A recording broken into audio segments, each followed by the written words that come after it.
Hello everyone, and welcome to JD Illustrations. This is going to be the first video in a series where I show the process I follow when creating a finished artwork. The first stage of this process is visualizing my scene and the characters in it. Everything starts with an idea. My original idea was that I want to create some sort of post-apocalyptic atmosphere, with two survivors looking out over a ruined landscape. I haven't figured out the specifics yet as to what my characters will look like and what sort of landscape they'll be in, which is why in this video, and the next few videos in this series, I'll be working out character designs.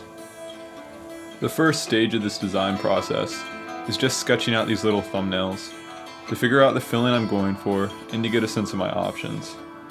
I don't care about perfection, I just want to get a bit of the essence of the character through their clothing and pose.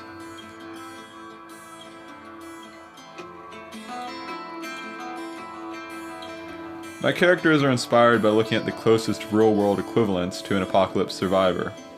The types of people who have to be self-sufficient and travel on foot for extended periods of time, like serious hikers and hunters.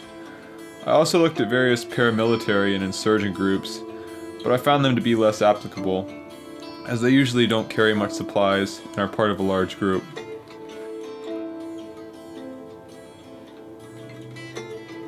Of course, my survivors have to have weapons, and I was thinking hunting rifles would probably be the most likely thing that they could get their hands on, since you can find them in most sporting goods stores, and in some places even Walmart. But I've given the first guy a sort of shotgun, and I think I'll give another an assault rifle, just for some variability. Maybe he owned one before the disaster happened, or maybe he got it off a dead soldier. There's a lot of possibilities. I also wanted them all to have some sort of bag or backpack, since they would need to carry everything they need to survive with them. I was thinking the environment would be pretty cold, so that's why they're all wearing multiple jackets and hats.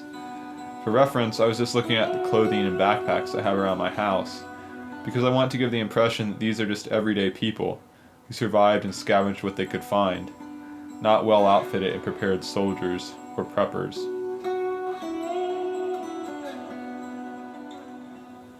After I finish these sketches, I'll look over the character thumbnails and pick one or two that I like and that I think will fit well into the complete artwork I'm planning.